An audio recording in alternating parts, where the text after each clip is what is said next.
Welcome back friends इन JKSSB previous year question series. आज हम statistical assistant के computer questions discuss करेंगे। आपको बता दें, इससे पहले हमने जीके के 3 वीडियोस अपलोड किए हैं, जिसमें 3 प्रीवियस ईयर पेपर्स हमने डिस्कस किए जीके क्वेश्चंस। आज से हम कंप्यूटर क्वेश्चन स्टार्ट कर रहे हैं। पिछली वीडियो पे आपका रिस्पांस सही नहीं था, इसलिए वीडियो थोड़ी डिले हो गई है। अगर आप चाहते हो एक प्रीवियस ईयर क्वेश्चन वाली सीरीज कंटिन्यू रहे, एटलीस्ट आप कॉमेंट कर दें। जस्ट 100 कमेंट अगर वीडियो पे आते हैं तो हमें लगेगा 100 बंदे जो है वीडियो देखना चाह रहे हैं। जस्ट आप कमेंट में आप कुछ भी लिख सकते हो, ABCD, कोई एक वर्ड, एक अल्फाबेट आप लिख के सेंड कर दो कमेंट, हमें जस्ट पता चलेगा कि एस्पिरेंट इंटरेस्टेड हैं इस सीरीज में। तो आइए स्टार्ट करते हैं। क्वेश्चन नंबर 1 आपके सामने है। आवाज़ थोड़ी ठीक नहीं है, आज गला खराब है।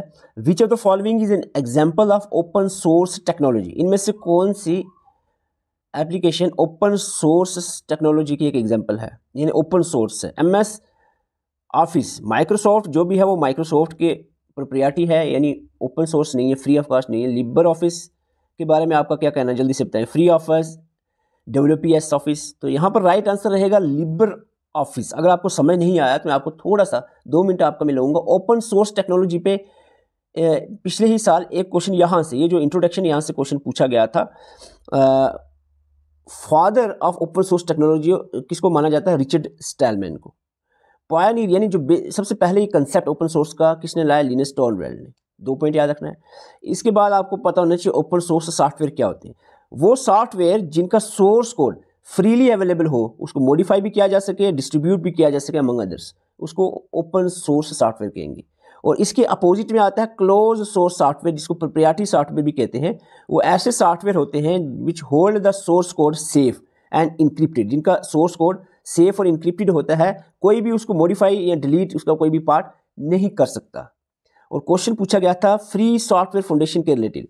एक नॉन प्रॉफिट ऑर्गेनाइजेशन है जिसको 1985 में रिचर्ड स्टॉलमैन के द्वारा बनाया गया था। ओपन सोर्स इनिशिएटिव 1998 में लाया गया रेमोंड और ब्रूस के द्वारा। ये कंसेप्ट बेसिक जो है याद रखना है। और मोस्ट ऑफ द पेपर में यहाँ से क्वेश्चन पूछा जाता है। मोस्ट पॉपुलर जो है ओपन सोर्स सॉफ्टवेयर आपके सामने है, ये आपको याद रखने ही रखने हैं। बहुत बार क्वेश्चन पूछा गया है। अभी आप देखें जो क्वेश्चन पूछा गया था यहाँ पर, ये लिबर ऑफिस था ऑप्शन में, ठीक है। इसके अलावा आपने याद रखना लिनक्स, ये सारे ओपन सोर्स सॉफ्टवेयर हैं। लिनक्स एक ऑपरेटिंग सिस्टम है। वर्डप्रेस, मोजिला फायरफॉक्स ब्राउजर है। जोजिला थंडरबर्ड एक ईमेल रिलेटेड सॉफ्टवेयर है। FileZilla, Python, Apache, Pidgin Android mobile operating software है। FreeMind, Blender, HandBrake, Magento, Ubuntu, OpenOffice, LibreOffice, ये सारे open source software और ये most popular, इन्हीं में से क्वेश्चन बनता है। तो ये आप एक बार याद कर लो। क्वेश्चन नंबर 2 आपके सामने है। विच of the following component of computer system is primarily responsible for executing instructions and performing arithmetical logical operation? आप सबको पता है जो प्रोसेसिंग करना है, एक्सिक्यूशन करना है, किसका काम है? CPU का। और यहाँ पर पार्टिकुलर बताया है अर्थमेटिकल लॉजिकल ऑपरेशंस। तो आप सबको ये पता होगा कि CPU के 3 पार्ट हैं और जो अर्थमेटिकल लॉजिकल ऑपरेशंस परफॉर्म करता है वो है अर्थमेटिक लॉजिक यूनिट, ALU। तो आंसर यहाँ पर सीधा सीधा ALU रहेगा। 2 मिनट आपके लूंगा, CPU पे एक नजर लगा लेते हैं। CPU को ब्रेन ऑफ कंप्यूटर या प्रोसेसर भी कहते हैं, इसको इलेक्ट्रॉनिक सर्किट भी कहा जाता है। CPU इनपुट लेता है और इसको प्रोसेस करता है, ये आपने याद रखना है। CPU सिलिकॉन से बना है। फर्स्ट जो माइक्रो प्रोसेसर है, फर्स्ट कंप्यूटर का माइक्रो प्रोसेसर जो था वो कौन सा था? इंटेल 4004। और किसने इन्वेंट किया था? फ्रेडरिक फैगिन और मार्शिस स्टेडहोफ ने 1971 में। तो ये आपने पॉइंट याद रखना है। स्पीड पे बहुत बार क्वेश्चन पूछा गया। Speed of processor chip, CPU की स्पीड जो है गीगाहर्ट्ज में मेजर की जाती है। CPU के कंपोनेंट को, अब ये जो येलो कलर आप दिख रहा है ये स्पोर्ट्स CPU है पूरा। इसमें आपका ALU है, अरिथमेटिक लॉजिक यूनिट, आपका कंट्रोल यूनिट है और आपके रजिस्टर्स इसमें पाए जाते हैं। यहाँ पर आपको मैं थोड़ा सा इसमें स्टार्ट करूंगा। CPU have 3 components, 3 parts, arithmetic logic unit, control unit और रजिस्टर। सबसे पहले आपका आता है arithmetic logic unit. Building block of CPU कहा जा सकता है। इसके 2 सब सेक्शंस होते हैं। एक अरिथमेटिक सेक्शन जो परफॉर्म करता है operations like addition, subtraction, multiplication और डिवीजन, और दूसरा होता है लॉजिकल सेक्शन जो परफॉर्म करता है comparing, selecting, matching and merging of data. ठीक है, ये ALU का काम है। कंट्रोल यूनिट का काम है इनपुट को लेना और उसको कन्वर्ट करना कंट्रोल सिग्नल्स में, which give it to the CPU for processing. जो CU होता है कंट्रोल यूनिट, कोऑर्डिनेट करता है इनपुट और output devices of the computer को।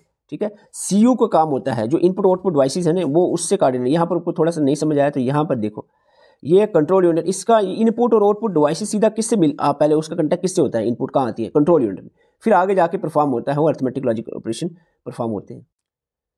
CU यानी कंट्रोल यूनिट का काम है ऑर्गेनाइज करना, organise the processing of the data and instructions. Basic function of control unit ये है कि ये फेच करता है और डिकोड करता है इंस्ट्रक्शन को जो स्टोर होती है मैन मेमोरी में, इसको आइडेंटिफाई करता है कि कौन सा ऑपरेशन क्या परफॉर्म करना है डिवाइस और कौन सी डिवाइस इन्वॉल्व रहेगी इस काम में, अकॉर्डिंगली जो उस हिसाब से जो कंट्रोल सिग्नल है वो जनरेट होते हैं। Register, this is very important, CPU का एक पार्ट रजिस्टर है, इसको मेमोरी यूनिट भी कहते हैं। एक किस्म की मेमोरी होती है जो CPU के अंदर होती है, और ये फास्टेस्ट, बहुत बार क्वेश्चन पूछा गया है, फास्टेस्ट मेमोरी होती है, फास्टेस्ट मेमोरी कंप्यूटर में।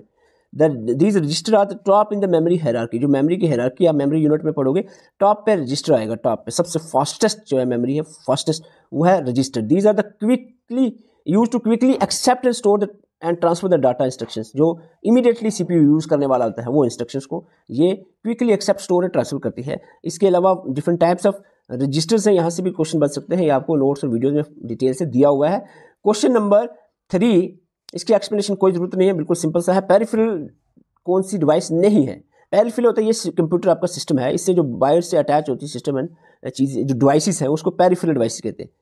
पेन ड्राइव आप वायर से डालते हो, माउस जो तार लगी है आपकी, ये तो आपका पोर्ट लगा है, आपको माउस अटैच करना है, प्रिंटर आपने वायर से तार लगानी है, अटैच करना है, लेकिन टच पैड तो वो सीधा है आपका कंप्यूटर में ही है, तो टच पैड जो है not a peripheral device. Answer C रहेगा। क्वेश्चन नंबर, देखो मैं एक और चीज़ बताऊंगा, थोड़ा सा 15 से 20 वाले क्वेश्चन देखना, 10 से आगे वाले क्वेश्चन ऐसे हैं वहाँ पर दिमाग लगाने की जरूरत आएगी। और कंप्यूटर में ये स्टैटिस्टिकल जो असिस्टेंट का जो पेपर में कंप्यूटर क्वेश्चंस थे थोड़े अच्छे लेवल के पूछे गए थे, हालांकि अभी तो आपको लग रहा होगा इजी आ रहे हैं, आगे आगे चलते जाओ आपको पता चलता जाएगा, इसमें थोड़ा बहुत दिमाग लगाने की भी ज़रूरत पड़ती है। देखो यहाँ पर भी थोड़ा दिमाग लगाने की ज़रूरत है। Following storage media ascending order of storage density की बात, कम जैसे छोटी सी स्टोरेज डिवाइस है उसमें कितनी ज़्यादा मेमोरी उसमें है, स्टोरेज कैपेसिटी उसकी ज़्यादा है, डिवाइस छोटी है, ये डेंसिटी होती है इसकी डेंसिटी। जल्दी से बताएं यहाँ पर असेंडिंग ऑर्डर में कम डेंस और हाईएस्ट, सबसे ज़्यादा डेंस वो आपने बताना है। यहाँ पर सबसे डिवाइस दिखने में सबसे बड़ी कौन सी होती है, मैग्नेटिक टेप, तो सबसे पहला ऑप्शन आएगा मैग्नेटिक टेप का, सबसे पहला ऑप्शन आएगा मैग्नेटिक टेप का, सबसे कम डेंसिटी मैग्नेटिक टेप की होगी। उसके बाद जो ऑप्टिकल डिस्क होती है CD DVD वगैरह, उसके बाद हार्ड डिस्क ड्राइव और लास्ट में सॉलिड स्टेट ड्राइव जैसे पेन ड्राइव वगैरह से होंगी, ठीक है। तो ये आपका आंसर A रहेगा। क्वेश्चन नंबर 6, क्वेश्चन नंबर ऐसे क्वेश्चन थे इसमें हमने, हालांकि कंप्यूटर बहुत ज़्यादा आपको मैंने पढ़ाया हुआ है तो इसको और ज़रूरत नहीं है मेरे ख्याल से एक्सप्लेन करने की, वीडियो लेक्चर्स और जो क्विक रिवीजन सेशन सारी चीज़ें आपको ऑलरेडी ग्रुप में मिलती रहेंगी। क्वेश्चन नंबर 6 पूछा गया, विच of the following statement best describe the difference between storage register and man memory. देखो स्टोरेज रजिस्टर जो है ना और मैन मेमोरी, इसमें बेस्ट डिफरेंस क्या है। अगर आपने कंप्यूटर मेमोरी अच्छे से पढ़ी है, रजिस्टर के बारे में भी नॉलेज है, तो ये आसानी से क्वेश्चन आपका निकल जाएगा। बहुत सिंपल आंसर है, पहला ऑप्शन आप देखो, storage register are faster and located within the CPU। क्या ये बात सही है? सबसे फास्ट जो है वो रजिस्टर होते हैं और CPU के अंदर होते हैं, हालांकि जो मैन मेमोरी है वो स्लो होती है as compare to CPU। Register बात चल रही है, एक्सटर्नल टू द CPU यानी CPU के बाहर होती है।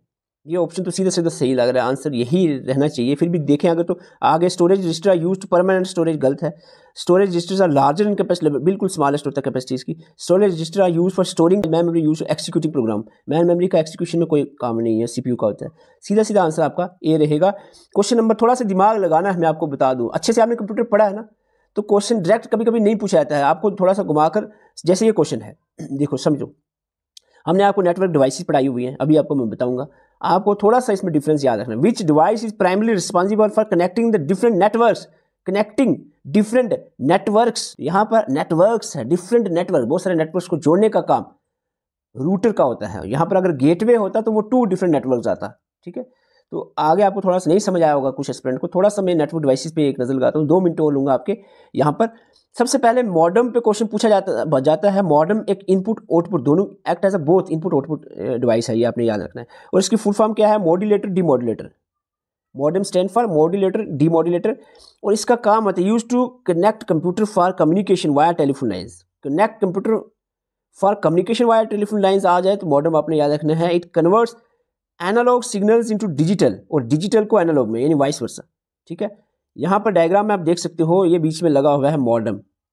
इसका काम है एनालॉग सिग्नल को डिजिटल में, एनालॉग सिग्नल आया इसको डिजिटल में कन्वर्ट किया, या डिजिटल सिग्नल आया और उसको एनालॉग में कन्वर्ट किया, ये काम मॉडेम का होता है। हब क्या होता है? Hub just centre in the different devices अगर है, उसमें एक सेंटर हब होता है जो कि किसी भी चीज़ को, डाटा को ब्रॉडकास्ट करने के लिए यूज़ होता है। It just act as a connector for several computers, simply connect all the devices on its ports together, it broadcast all the data। जैसे ये है आपका हब, इसमें बहुत सारे कंप्यूटर जुड़े हुए हैं। ये अगर एक भी कंप्यूटर यहाँ से, या एक भी डिवाइस को नोड कहेंगे हम कंप्यूटर को, यहाँ पर एक भी नोड से कोई भी सिग्नल आएगा, ये सिग्नल भेज रहा है नोड, ठीक है, इस नोड से सिग्नल आया हब में, और हब क्या करेगा, सारी अदर जो डिवाइसेस हैं नोड्स हैं वहाँ पर ये जो डाटा आया है उसको ब्रॉडकास्ट कर देगा। स्विच का काम क्या है? Use for dividing the network into segments और सबनेट्स में। देखो, आपको अगर पूछा जाए नेटवर्क ट्रैफिक को कंट्रोल करने में किसका काम है, तो स्विच का काम रहता है।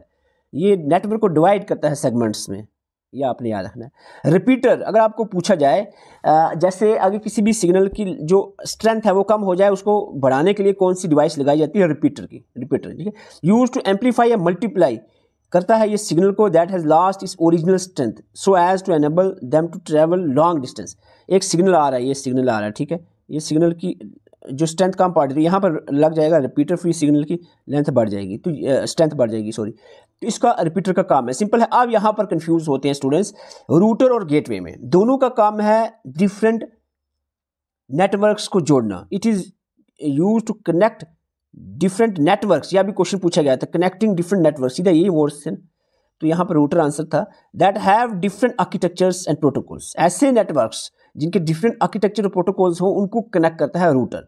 आप कहोगे तो इसका गेटवे क्या है? तो use to connect two different network, यहाँ पर टू डिफरेंट नेटवर्क्स आया और having different architecture, environment and even model, सब कुछ डिफरेंट होगा, गेटवे उसको कनेक्ट करेगा उस तरह के नेटवर्क्स को। तो ये सिंपल इसकी डेफिनेशन आपने याद रखनी है। ब्रिज का काम भी कनेक्ट करना ही होता है, ठीक है, लेकिन ये two use to connect, sorry two है, टू कनेक्ट टू लैंस, दो सेम, यहाँ डिफरेंट नहीं, दोनों ऊपर दोनों आपको गेटवे और कंफ्यूज नहीं होना, मैं थोड़ा सा क्लियर करा दूँ, यहाँ पर कंफ्यूज हो जाए फिर मज़ा ही क्या पढ़ाने का। रूटर गेटवे दोनों डिफरेंट नेटवर्क्स, यहाँ पर डिफरेंट नेटवर्क्स, यहाँ टू डिफरेंट नेटवर्क्स आता है, कनेक्ट करता है, ठीक है। ब्रिज सिमिलर, लैन क्या होता है? लोकल एरिया नेटवर्क, एक ही जैसे, connect two LANs local area networks with same standard but different types of cables, standard same है यहाँ पर, ठीक है, एक ही तरह के दो लाइन को कनेक्ट करता है, ये डिफरेंस है ब्रिज और गेटवे एंड रूटर में। क्लियर? यहाँ से भी आप इसको सिंपल वे में रीड आउट कर सकते हैं, इमेजेस भी आपकी लगी हुई है, इस तरह के दिखते हैं ये devices. Question number 8, which of the following was an output device used in the first generation computer? First generation computer में इनमें से कौन सी डिवाइस यूज हुई थी? तो यहाँ पर सिंपली बात चल रही है, देखो, पंच कार्ड, मैग्नेटिक टेप, ये मेमोरी डिवाइस हैं, पेपर टेप्स कुछ नहीं है। वैक्यूम ट्यूब्स की यहाँ पर बात चल रही है, आंसर वैक्यूम ट्यूब रहेगा। यहाँ पर आप ये वाली चार्ट याद करो, बहुत सिंपल सा क्वेश्चन। इसके अलावा एक बार और पूछा गया, स्टेटमेंट टाइप क्वेश्चन पूछा गया था इसी से, जनरेशन ऑफ कंप्यूटर से।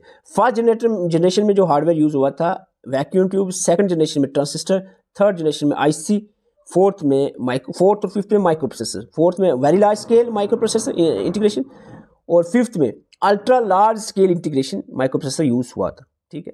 फर्स्ट जनरेशन का जो वैक्यूम ट्यूब है डेवलप किया गया था जॉन एम्ब्रोस फ्लेमिंग ने। सेकंड जनरेशन में ट्रांजिस्टर यूज हुआ जिसको डेवलप किया था 3 बंदों ने, विलियम शॉके, जॉन बर्डीन और वल्टर बेट्रेन ने। आईसी को डेवलप किया गया था रॉबर्ट नाइस और जैक केल्बी। ये क्वेश्चन पूछा जाता है, who develop the IC integrated circuit.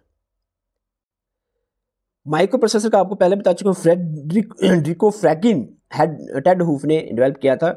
इसके अलावा फिफ्थ जनरेशन में माइक्रो प्रोसेसर जो यूज हुए हैं with artificial intelligence. Artificial intelligence का कंसेप्ट कब आया? फिफ्थ जनरेशन में, और ये फादर ऑफ आर्टिफिशियल इंटेलिजेंस किसको कहा जाता है? जॉन मैककार्थी को। अब मैं एक्सप्लेनेशन नहीं दूंगा, अब थोड़ा सा दिमाग आप लगाना है, क्वेश्चन इस तरह के पूछे गए हैं। What is the man difference between the data and information in the computer science? Computer में डाटा और इन्फॉर्मेशन में क्या फर्क है? डाटा वो होता है जो हम, जैसे इनपुट डाटा, जो हम डाटा आप कंप्यूटर में प्रोवाइड करते हैं। इन्फॉर्मेशन होता है जो प्रोसेसिंग के बाद सीपीयू उस डाटा को प्रोसेस करता है, फिर जो आउटपुट में प्रोवाइड करता है, इन्फॉर्मेशन प्रोवाइड करता है, वो इन्फॉर्मेशन होती है जो मिलती है हमें वापस, ठीक है। Data is raw and unprocessed, यहाँ तक बात ठीक है। While information processed and meaningful, ये बात तो बिल्कुल क्लियर है, आंसर ये होना चाहिए। Data refer to processed output while information refer to input values. Information input value नहीं होता है, उल्टा कर दिया है, इसको data and information are inter exchangeable नहीं है। Data always refer to numerical value, ये भी गलत है। सीधा आंसर इसका ए आ गया, ठीक है। इस तरह के क्वेश्चन है आप लोगों को, यार ये क्या हो गया, सिंपल से क्वेश्चन है, दिखने में आपको लगेगा वो ये क्या है, ये क्वेश्चन आपको टफ लग रहा होगा। सिंपल सॉफ्टवेयर की डेफिनेशन से question, which of the following statement is not true about the software. Software के रिलेटेड ट्रू कौन सी इन्फॉर्मेशन नहीं है। Software is a collection of program, यहाँ तक ठीक है बात। नॉट ट्रू, गलत कौन सी है बताना। Software collection of software program procedure and related to documentation. Once develop and tested software requires no further maintenance. यहाँ पर आप पढ़ना है इस पॉइंट को, टू को, सीधा सीधा ये पॉइंट गलत आ रहा है। सॉफ्टवेयर जब एक बार बन जाते हैं उसको फर्दर मेंटेनेंस की जरूरत नहीं पड़ती, गलत है। जैसे एक एप्लीकेशन होती है, उसको अपडेट नहीं आता है एप्लीकेशन में आपका, तो उसको फर्दर मेंटेनेंस अपडेट की जरूरत होती है, ठीक है। तो ये सॉफ्टवेयर के रिलेटेड ये बी ऑप्शन गलत है, आंसर इसका यही रहेगा। नॉट ट्रू आ गया था ना, तो नॉट ट्रू बी है आंसर सीधा सीधा आपका, ओके। अगेन क्वेश्चन नंबर 11 देखें आप। अगेन एक सिंपल क्वेश्चन है आपको, जब हमने MS Excel, MS Access, Word, PowerPoint पढ़ा है, उनकी डेफिनेशन भी बताई है। पहले सिंपल डेफिनेशन से क्वेश्चन ये निकल आता है। एक्सेल क्या है? एक्सेल एक स्प्रेडशीट होता है, और एक्सेस क्या है? एक्सेस डाटाबेस मैनेजमेंट सिस्टम इसमें होता है एक्सेस। इतनी बात आपको पता है तो आंसर निकल आया, अगर इतनी बात पता है आपको। MS Excel is optimize for rational database management. देखो रेशनल डाटाबेस मैनेजमेंट एक्सेल नहीं, एक्सेस है, ये गलत है, ठीक है। एक्सेल इज प्राइमरी स्प्रेडशीट, ये ठीक है यहाँ तक। Tool for data analysis and calculation, यहाँ तक भी ठीक है। वाइल एक्सेस जो है is a database management system, सीधा आंसर आ गया बी, आगे पीछे जाने की जरूरत नहीं। फिर भी अगर आप चाहो तो ऑप्शन सी डी आप देख सकते हो, ठीक है। Excel is creating managing large scale database, गलत है, डाटाबेस एक्सेस, ठीक है। Excel is a tool for managing unstructured data, while Access is tool for creating editing document, गलत है। एक्सेस डाटा एडिटिंग के लिए नहीं यूज होता, तो ये सीधा सीधा आंसर आपका बी आ जाएगा, कोई मुश्किल नहीं इसमें, ओके। देखो ये क्वेश्चन आप में से कितनों को पता है IPv की, IP वर्जन 6 की फुल फॉर्म क्या IP की? इंटरनेट प्रोटोकॉल ही है ना, इंटरनेट प्रोटोकॉल वर्जन 6, ठीक है। वर्जन 4 भी था, 6 है, तो ये सीधा यहीं से आंसर निकल आएगा। देखो यहाँ पर internet packet version, internet protocol version 6 यहाँ पर सही दिया है। Internet interconnecting protocol virtual 6, internet pathway version 6, तो यहाँ पर आप सिंपली आंसर इसका बी आ जाएगा, आगे भी पढ़ने की जरूरत नहीं है आपको, ठीक है। क्वेश्चन नंबर 13 आपके सामने है। 13 देखो आप, विच of the following best explain the function of operating system. Operating system का काम क्या है? In managing the hardware and software resource of a computer. Operating system translate high level programming language into machine code so that the application can run directly on the hardware. ये language translators का काम होता है, operating system का नहीं होता है, तो ये पहला ऑप्शन आंसर नहीं हो सकता। Operating system manage hardwares, provide user interface and allocates resources like CPU, memory, storage, ये सारा काम जो अभी आप देख रहे हैं, सारा काम ऑपरेटिंग सिस्टम का है। आंसर ये हो सकता है, लेकिन अभी हम पढ़ लेते हैं आगे। Operating system takes the program instructions by instruction and computes its output. ये बी, ये नहीं है ऑपरेटिंग सिस्टम का काम, ठीक है। ओके, आगे आता है option D, operating system primary function as a web browser. Operating system web browser की तरह फंक्शन करता है, गलत है। सीधा आपका आंसर बन गया कौन सा? बी, क्लियर है। तो इस तरह से समझना है थोड़ा, अगर आपने अच्छे से कंप्यूटर पढ़ा है, जो हमने पढ़ाया है आपने अच्छे से पढ़ा है, नोट्स जो प्रोवाइड किए अच्छे से आपने याद किए हैं, तो इसमें समझ कर याद किए हैं, तो ये क्वेश्चन आसानी से नहीं। फिर्मवेयर की डेफिनेशन अगर आपने पढ़े, सिर्फ 2 लाइन की डेफिनेशन मैंने लिखी है, जो हमारा एक पेज पे हमने टर्मिनोलॉजी दिया है, कंप्यूटर टर्मिनोलॉजी, उसमें हमने फिर्मवेयर को डिफाइन किया है।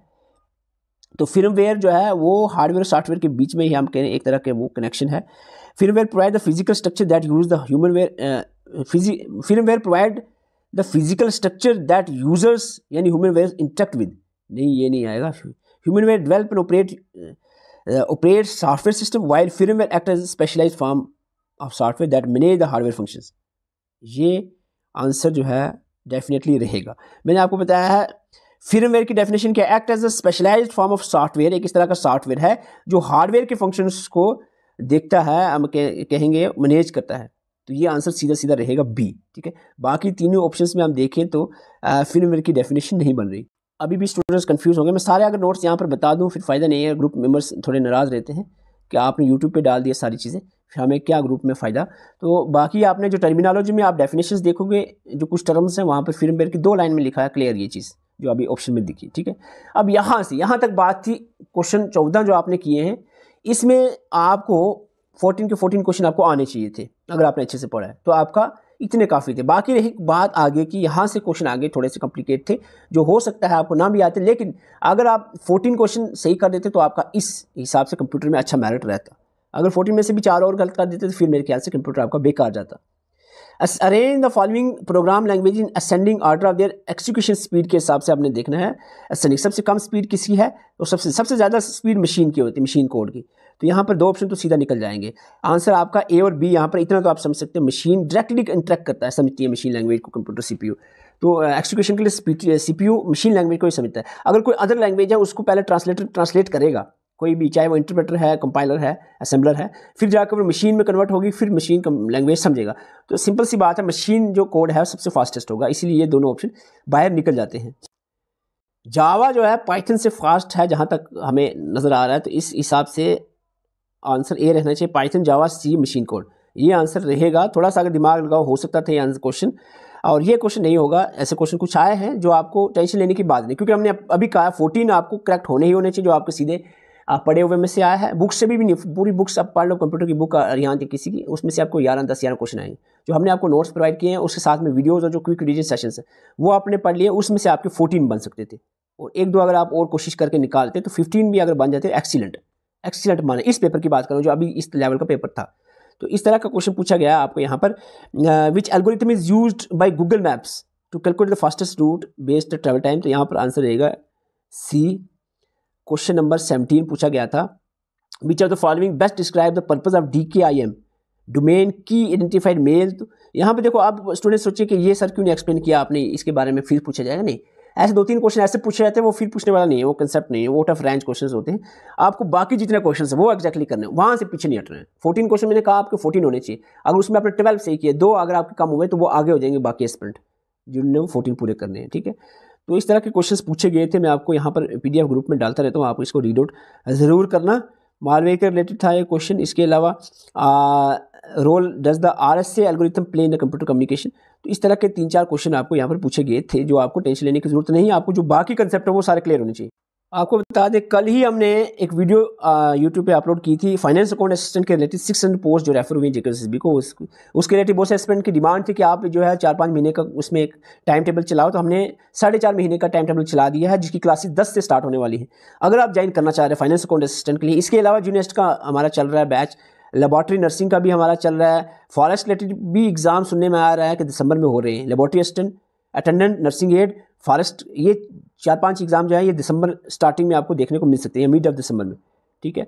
फाइनेंस अकाउंट असिस्टेंट की जो 600 पोस्ट आ रही है, इसके लिए भी हमने तैयारी स्टार्ट कर दी है। इनमें से किसी भी एग्जाम की अगर आप तैयारी करना चाह रहे हो, नंबर यही रहेगा, व्हाट्सअप मैसेज करके अपने एग्जाम का नाम लिखना है, ठीक है। और आपको बता दें, अगर ये सीरीज आप कंटिन्यू करना चाहते हैं तो इसके लिए आपको कमेंट करना पड़ेगा। अगर 100 कमेंट्स हो गए इस वीडियो पे, तो ये हम इससे भी अच्छा सेशन नेक्स्ट हम लेकर आएंगे, जिसमें हर एक क्वेश्चन को अच्छे से एक्सप्लेन किया जाएगा। चैनल पे नए, चैनल को सब्सक्राइब करें और कमेंट जरूर करें, ताकि 100 कमेंट हो जाए और सीरीज को कंटिन्यू रखा जाए। Thank you for watching.